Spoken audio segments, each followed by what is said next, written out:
They thought they buried the truth under a mountain of legal paperwork and non-disclosure agreements. But the trail of money always tells the real story. We have uncovered details that suggest the final sale of Roloff Farms was never about market value, but about a calculated betrayal that would cut the Roloff legacy off at the knees. Rumors are currently swirling that Matt Roloff's sudden urgency to sell the last portion of the farm to a mysterious overseas investor is actually a cover for a shocking internal power grab. Insider reports and exclusive theories are now painting a picture of a shadow buyer, a shell company, and a plot so intricate that it took a real estate expert to spot the cracks in the facade. This isn't just about selling land. This is about the erasure of Amy Roloff and her children from the family history. If you thought the divorce was messy, what we are looking at now is the scorched earth endgame. Welcome back to the channel that digs deeper than the cameras are allowed to go. Today we are cracking open the shadow buyer conspiracy. While the cameras roll on a narrative of financial struggle and market crashes, a darker game is allegedly being played behind closed doors.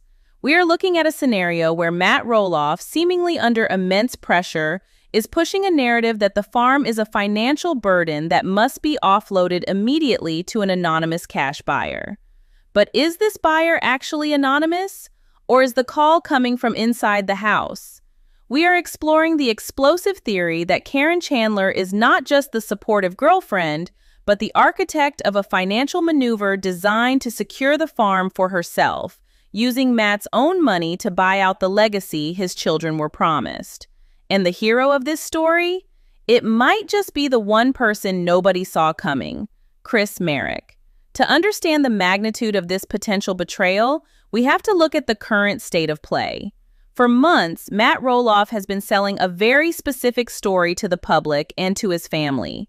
The narrative is simple. The housing market is volatile, the farm is too expensive to maintain, and the big house is a liability that is bleeding him dry. On the surface, this makes sense. Running a property that size is a nightmare. But insiders suggest that the urgency Matt is displaying doesn't match the reality of the real estate market in Hillsborough. Land prices are stabilizing, yet Matt is acting like the sky is falling. Why? The theory gaining traction is that this panic is manufactured. It is a psychological tactic designed to lower Amy's defenses and make the children, Zach, Jeremy, Molly, and Jacob, feel like the sale is inevitable and necessary for their father's survival. If everyone believes Matt is on the brink of financial ruin, nobody questions a quick, quiet sale to a faceless corporation. This is where the timeline gets suspicious. Just as Matt ramps up his complaints about the cost of the farm, a solution miraculously appears.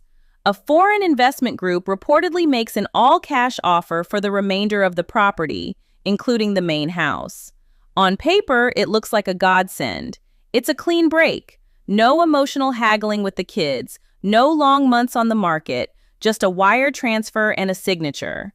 Matt presents this to the family as the only viable option, framing it as a take-it-or-leave-it situation. He claims that these investors want to turn the property into a generic rental portfolio or a tax write-off, ensuring that the emotional attachment to the land is severed. But here is where the shadow buyer theory takes a dark turn. Real estate transactions of this size leave a paper trail, no matter how hard you try to hide it. This mysterious buyer isn't just a random billionaire from overseas. According to keen-eyed observers who track property records in Washington County, the entity making the offer is an LLC, a limited liability company, that was formed only weeks before the offer was made. This is a classic red flag in money laundering and asset hiding, but it's also a common tactic in high-net-worth real estate. However, the specificity of this LLC is what raises eyebrows. It wasn't registered in Oregon where the farm is. It wasn't registered in a major financial hub like Delaware. Reports suggest this entity has ties to the Southwest, specifically Arizona, a place where Matt and Caryn have been spending the majority of their time. Enter Chris Marek. For years, fans have dismissed Chris as just being along for the ride, the nice guy who stays out of the drama. But we often forget that Chris Marek is a seasoned real estate agent. He knows the market, he knows the paperwork, and most importantly, He knows when a deal smells wrong. While Amy is reacting emotionally to the news that the farm is being sold to strangers, Chris is reacting professionally. The theory is that Chris took one look at the listing details and the offer summary and noticed odd irregularities that a layman would miss. Why would an international investor waive all inspections? Why is the closing date set for an unusually short timeline? And most critically, why is the offer price just slightly below market value, yet Matt is eager to accept it without a counteroffer?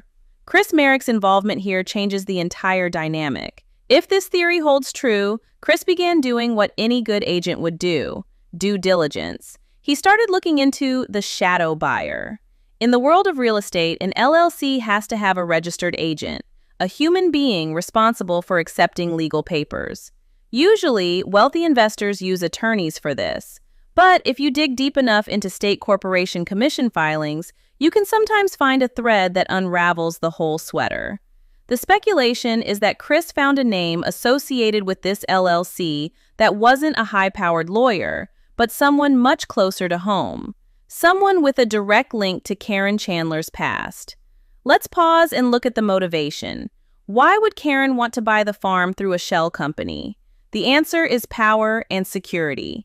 If Caryn and Matt get married, there are prenuptial agreements and inheritance issues involving the Roloff children. But if a company owned by Caryn, or her proxies, buys the farm, it becomes a separate asset. It is no longer Matt's land to leave to his kids. It becomes a corporate asset controlled by the shareholders of that LLC. If Caryn is the silent, controlling partner, she effectively steals the inheritance right out from under Zach and Jeremy's noses. And she does it with Matt's blessing because he thinks he's selling to a third party. Or, even darker, Matt knows exactly who the buyer is, and they are conspiring together to liquidate the asset so they can move the cash to Arizona, leaving the drama of the farm behind forever. The tension in the family is already at a breaking point. We have seen the fights between Matt and Zach. We have seen the estrangement. This shadow buyer scenario explains why Matt was so unwilling to lower the price for his own sons, but is suddenly ready to jump at a cash offer from a stranger. It's because the stranger isn't a stranger. The stranger is the future of his relationship with Caryn. By selling to this shell company, Matt gets the cash on paper, the financial struggle narrative is validated, and Caryn secures the asset. It's a win-win for them and a total loss for the Roloff legacy. But they didn't count on Chris Marek. As the narrative goes, Chris didn't immediately run to Amy with his suspicions. He needed proof. He knows that accusing Matt of fraud or accusing Caryn of a shell company scheme without evidence would destroy his marriage and blow up the family. So, Chris plays it cool. He starts asking Matt innocent questions about the buyers. Who are they? Have you met their representative? Are they planning to develop the land? Matt's answers, according to insider speculation, were vague and defensive. He brushed Chris off, telling him it's just business and that the non-disclosure agreements prevent him from discussing the details. But to a real estate agent, NDA is often code for "don't look too closely." The atmosphere at Roloff Farms shifts from sadness to paranoia. Amy, sensing Matt's anxiety, starts to feel that familiar pit in her stomach, the one she felt years ago when the marriage was falling apart. She tells Chris that Matt is acting guilty. Not sad about selling the farm, but guilty. He's looking over his shoulder. He's snapping at production. He's avoiding eye contact with the grandkids. This isn't the behavior of a man relieved to be downsizing. It's the behavior of a man who is terrified of getting caught. We are now approaching the tipping point of the setup. The deadline for the sale is approaching. Matt tells Amy that she needs to sign off on waiving her final interest in the property immediately, or the investors will walk away. He creates a false sense of urgency, a classic high-pressure sales tactic. The market is crashing, Amy. If we don't sell today, the property value will tank and we'll be left with nothing. He is weaponizing her fear of financial instability to get her signature. If she signs, the deal closes, the LLC takes title, and the truth is buried forever in a vault in Arizona. But Chris Marek is reportedly digging into the Arizona Business Registry. He is looking for the link. The theory suggests that the registered agent for the shell company shares a last name or a business address with one of Caryn's relatives or a close long-term associate. It's a small detail, a clerical error made by people who got too greedy and too sloppy. If this link exists, it proves that the overseas investor is a fabrication. It proves that Caryn is on both sides of the deal, whispering in Matt's ear to sell and waiting on the other side to catch the keys. The betrayal here is Shakespearean. It suggests that every tear Caryn has shed about just wanting peace in the family was a performance. It reframes the entire last few seasons of the show. The push to move to Arizona wasn't about retirement. It was about setting up a base of operations for this financial coup. And Matt, if he is a willing participant, he is effectively choosing his new partner's financial gain over his children's birthright. If he is a victim, then he is being played by a master manipulator who is using his own ego against him. We have to ask, what happens when Chris puts the pieces together? The setup is complete. The trap is laid. Matt is holding the pen, urging Amy to sign. The investors are waiting. The clock is ticking down. But in the background, Chris Marek is printing out a document that could blow the entire operation sky high. He sees the name on the LLC filing. He recognizes it. And in that moment, the sale of Roloff Farms stops being a real estate transaction and turns into a crime scene investigation. This brings us to the edge of the discovery. The pieces are all on the board. Amy is feeling the pressure, Matt is sweating the deadline, Caryn is playing the supportive partner, and Chris is holding the smoking gun. We are going to explore exactly how Chris Marek connects the dots. We will walk you through the moment he realizes that the shadow buyer has been sitting at the dinner table with them the entire time. We will look at the specific clues that were allegedly left behind, the wire transfer codes, the Arizona addresses, and the slip-up that Caryn made during a seemingly innocent conversation. The house of cards is about to fall. The shadow buyer conspiracy is not just a theory, it is the untold story of the near destruction of the Roloff family. And as we continue, you will see why Amy Roloff's refusal to sign that document wasn't just stubbornness, it was intuition saving her from the biggest scam in reality TV history. Stay tuned, because the evidence Chris Marek is about to uncover changes everything. The file on the screen was innocuous at first glance. Just a standard, limited liability company registration form from the state of Arizona. Most people would scroll right past it, blinded by the dense legal jargon and the boring formatting. But Chris Marek isn't most people. He is a professional who has spent a career navigating the fine print of property law. According to our sources, this is the moment the entire shadow buyer conspiracy moved from a vague suspicion to a terrifying reality. Chris was reportedly looking at the articles of organization for the entity attempting to purchase Roloff Farms. In real estate, transparency is everything, yet this document was designed to be opaque. The manager of the LLC was listed as another LLC, a nesting doll of corporate anonymity designed to hide the true owner.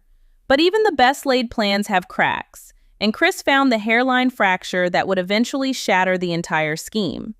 Every LLC is required by law to list a registered agent, a physical person designated to receive service of process in the event of a lawsuit. You cannot list a P.O. box for this. It must be a physical address. And this is where the shadow buyer slipped up. The address listed for the registered agent wasn't a downtown Phoenix law firm or a corporate headquarters. It was a residential address in a suburb just outside of Scottsdale.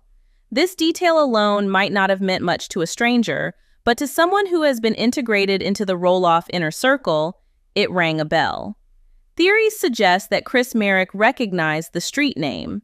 It wasn't Matt's winter home, and it wasn't Caryn's primary residence. It was, according to deep dive investigations by online sleuths who have cross-referenced public records, an address previously linked to a member of Caryn Chandler's immediate family.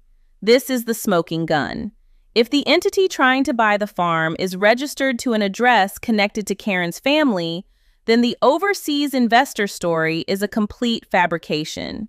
It implies that the money being used to buy the farm is either Matt's own money being funneled back to him to create a tax event, or worse, it is money Caryn has pooled together to acquire the asset for herself under a different name.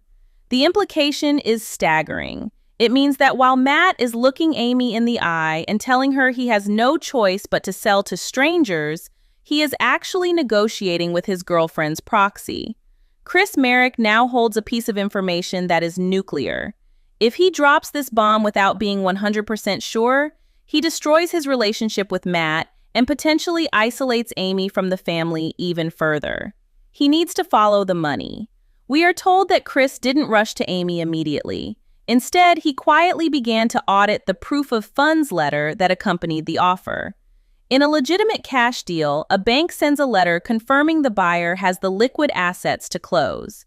The letter in the Roloff deal reportedly came from a regional bank in the Southwest, another Arizona connection. But the date on the account opening was the most damning piece of evidence. The account was opened a mere 10 days before the offer was made. This is a classic pass-through account, used to move money in, show it to a seller, and move it out. It suggests the buyer isn't a long-standing investment firm with a portfolio of properties, but a ghost entity created solely for this transaction. Chris Marek realizes that he is watching a heist in slow motion. The goal isn't just to buy the farm, the goal is to laundry the title of the land, washing away the Roloff name and replacing it with a corporate identity controlled by the Chandler faction. While Chris is silently connecting these dots, the narrative shifts to the villain's move. We have to look at Caryn's behavior during this critical window. Insiders have long speculated about the level of influence Caryn holds over Matt's business decisions. But this phase of the saga takes that influence to a dark new level. Witnesses and production sources describe a shift in the dynamic at the farm. Matt is isolated. He is no longer consulting with Zach or Jeremy. He is physically exhausted, his mobility is declining, and he is mentally drained from years of conflict. He is vulnerable.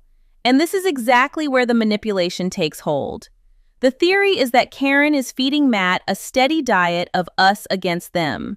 She is whispering that the kids are ungrateful, that Amy is obstructing his happiness, and that the only way to find peace is to sever the tie to the land completely. We see this play out in the urgency. Why the rush?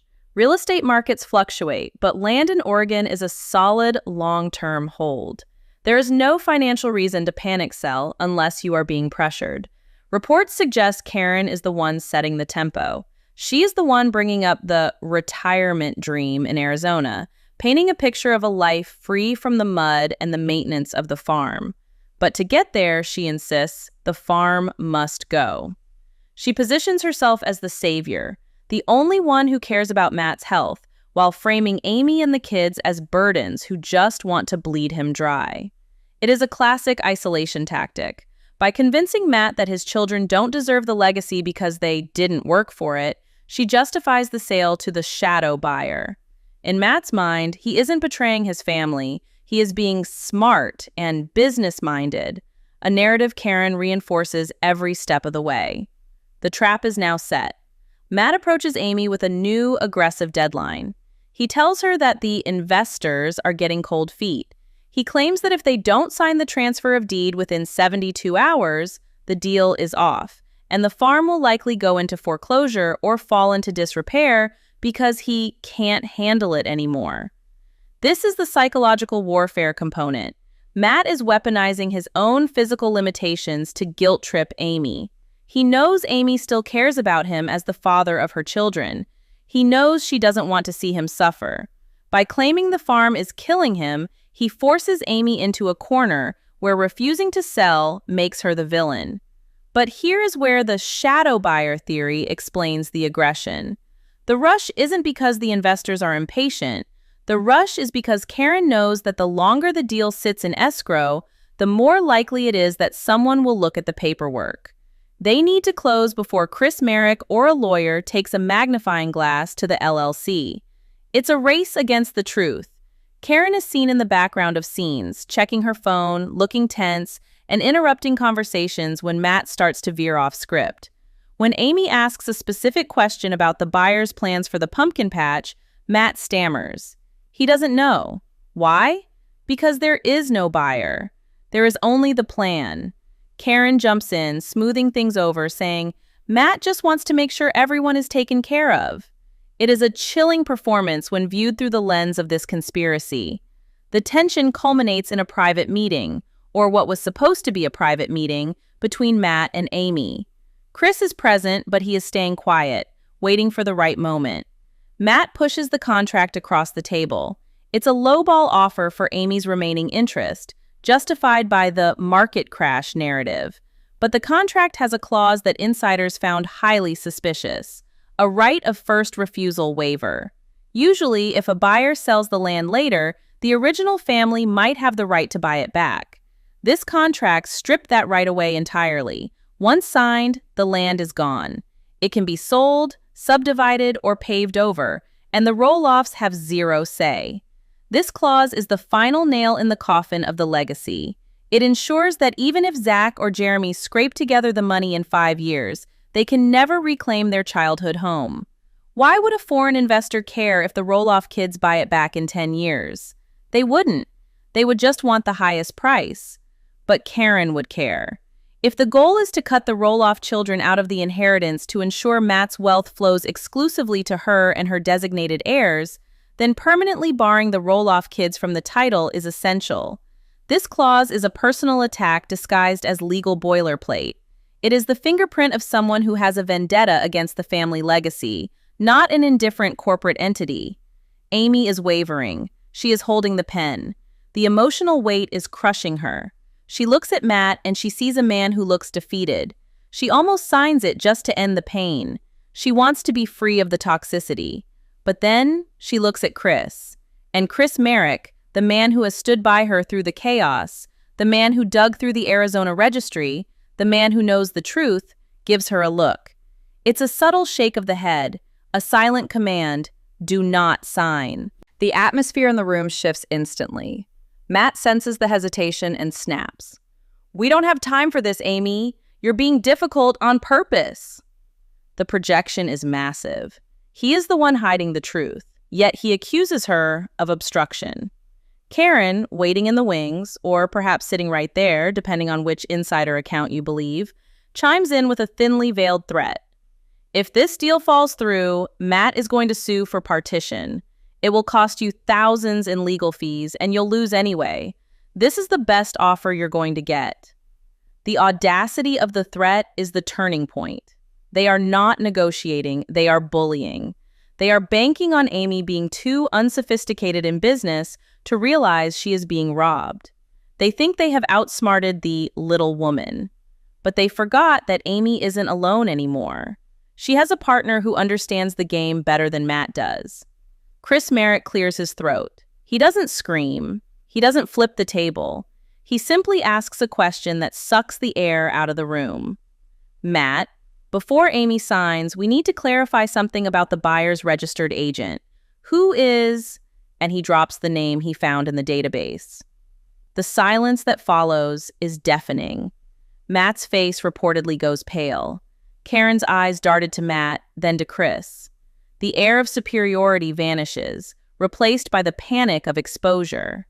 They thought they were dealing with emotional ex-spouses. They didn't realize they were dealing with a forensic investigation. The villain's move has been made. The trap was sprung, the deadline was set, and the coercion was applied. But just as the jaws of the trap were about to snap shut on Amy's legacy, Chris Marek jammed a wrench into the gears. The discovery is out.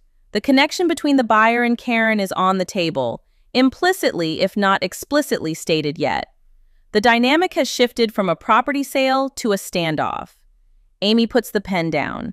She realizes that the intuition she felt, the sick feeling in her stomach, was right. She isn't crazy, she is being conned, and the person conning her is sitting across the table, holding the hand of the woman who orchestrated it. This leads us to the brink of the climax. We have established the setup, we have uncovered the evidence, and we have witnessed the villain's attempt to force a surrender. But now, the gloves are coming off. Amy Roloff is done being the victim. We will detail the counterattack. We will explore how Amy and Chris take this information and weaponize it. We aren't just talking about voiding a deal. We are talking about the threat of a fraud lawsuit that could expose Matt's finances to the entire world. The shadow buyer is about to be dragged into the light, and the fallout will change the future of Roloff Farms forever. The betrayal is deep, but the revenge is going to be calculated. Matt Roloff thought he was playing chess, but he didn't realize his queen was exposed. Stay tuned, because the confrontation we are about to describe is the one the cameras were forced to cut away from. This is where the real reality sets in. The silence that followed Chris Marek's question wasn't just awkward. It was the sound of a carefully constructed conspiracy shattering into a million pieces. When Chris dropped the name of the registered agent, a name allegedly linked directly to Caryn Chandler's inner circle, the air left the room. Matt Roloff, who had been posturing as the weary businessman forced to sell, reportedly froze. He looked at Caryn, then at the paperwork, and for the first time in this entire saga, he had no answer. He couldn't spin this. You can explain away a low offer, you can explain away a rush to close, but you cannot explain away why the mysterious overseas investor shares a mailing address with your girlfriend's relative. The mask had slipped. Amy Roloff, realizing in that split second that her intuition had been screaming at her for a reason, pulled her hand back from the contract. She didn't scream. She didn't flip the table. According to insiders, she simply closed the folder, looked Matt dead in the eye, and said, "I think we're done here." The meeting that was supposed to end the Roloff legacy instead ignited a war. Amy and Chris walked out, leaving Matt and Caryn sitting in the wreckage of their plan. But walking out wasn't enough. Amy knew that if they were willing to try this once, they would try it again. She needed bulletproof evidence. She needed to know exactly how deep the betrayal went. This is where the investigation went from a real estate hunch to a full-blown forensic audit. Amy, emboldened by Chris's discovery, reportedly hired a forensic accountant to trace the origins of the proof of funds letter. They weren't just looking for names anymore. They were looking for the money trail. And in the digital age, money always leaves a footprint. The theory is that the forensic team traced the routing number on the bank letter back to a holding company in Arizona that had received a massive influx of cash just weeks prior. Where did that cash come from? Allegedly, it was a transfer from a joint account controlled by Matt and Caryn, labeled as investment capital. If these reports are true, the scheme was circular fraud. Matt was effectively taking money from his own left pocket, putting it into a shell company controlled by Caryn, and using it to buy the land from his right pocket. Why? To trigger a sale event that would legally strip Amy and the kids of any future claim to the property. It was a way to launder the title. Once the shell company owned it, they could sell it to a developer 5 years later for triple the price, and the Roloff children would see 0% of that profit. It was a masterclass in greed, designed to cut the family tree down to the stump. Armed with this financial roadmap, Amy prepared for the final confrontation. This wasn't going to be filmed for the show. This was too raw, too legally dangerous for TLC to touch. Rumors suggest a private meeting was called, this time with lawyers present. Amy's legal team laid it out. They knew about the Arizona LLC, they knew about the registered agent, and they had traced the wire transfers. They threatened to file a lawsuit for fraud, breach of fiduciary duty, and conspiracy to commit civil theft. The threat was nuclear. If this went to court, Matt's finances would be public record. Every sketchy deal, every hidden asset, every penny moved to Arizona would be exposed to the world and to the IRS. Matt Roloff is a man who cares deeply about his public image. He has spent decades cultivating the persona of the benevolent patriarch, the visionary builder. A fraud lawsuit of this magnitude would destroy that legacy overnight. It would vindicate every complaint Amy ever had. It would turn the fan base against him permanently. Faced with the undeniable evidence that Chris Marek had unearthed, Matt reportedly panicked. The tough negotiator crumbled. He couldn't risk the exposure. The victory came swiftly, but quietly. There was no big press conference. Suddenly, the narrative on the farm changed. The urgency to sell vanished. Matt released a statement saying that, due to shifting market conditions, he had decided to take the property off the market. He spun it as a strategic decision to preserve the legacy for a while longer. But we know the truth. He didn't pull the listing because of the market. He pulled it because he got caught. The investors miraculously lost interest. The shell company was quietly dissolved in Arizona a few weeks later. But Amy didn't just stop at killing the deal. Theories suggest that as part of the settlement to keep this quiet, she demanded a protective covenant on the remaining land. While she couldn't force Matt to give the land to the kids, she could ensure that any future sale had to have a right of first refusal for Zach, Jeremy, Molly, and Jacob. She effectively locked the gate that Caryn had tried to pry open. It was a silent victory, one that saved the farm from being turned into a corporate asset for a stranger's benefit. And the hero of this entire ordeal? It wasn't the lawyers. It wasn't the producers. It was Chris Marek. The man who was once viewed as an outsider, the man fans thought was just there for the cameras, proved to be the guardian of the Roloff legacy. He used his professional expertise to spot a lie that everyone else missed. He stood by Amy when she was being gaslit by her own ex-husband. He didn't do it for fame. He did it because he saw a wrong and knew how to right it. Chris Marek walked into the lion's den of reality TV drama and outsmarted the villains at their own game. The shadow buyer conspiracy is a stark reminder that what we see on TV is only the surface. Beneath the edited arguments and the pumpkin season montages, there are real stakes, real money, and real betrayals. Matt and Caryn may have retreated to Arizona to lick their wounds, but the trust is broken forever. The kids now know that their inheritance was almost stolen by a shell company with their father's blessing. The family dinners may continue, the show may go on, but the eyes across the table are colder now. Everyone knows what almost happened. Everyone knows who the shadow buyer really was. So as we close the file in this investigation, I have to turn it over to you. This story has layers of deception that are hard to process. Do you think Matt was the mastermind behind this, using Caryn as a shield? Or was he being manipulated by Caryn, who saw an opportunity to cash out and take control? Was Matt a victim of his own desire for a peaceful retirement? Or was he a willing participant in robbing his own children? And what about Chris Marek? Has your opinion of him changed after hearing this? Is he the unsung hero of Little People, Big World? The only one with the courage to stand up to Matt's bulldozer tactics? If you are Team Amy and you believe she deserves every acre of that peace of mind, hit that like button right now.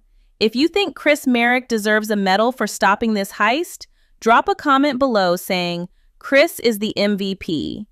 And if you want us to dig deeper into the Arizona money trail and expose the other businesses Caryn might be hiding, make sure you subscribe and turn on those notifications. The truth is out there, and we are going to find it. Thanks for watching, and we'll see you in the next update.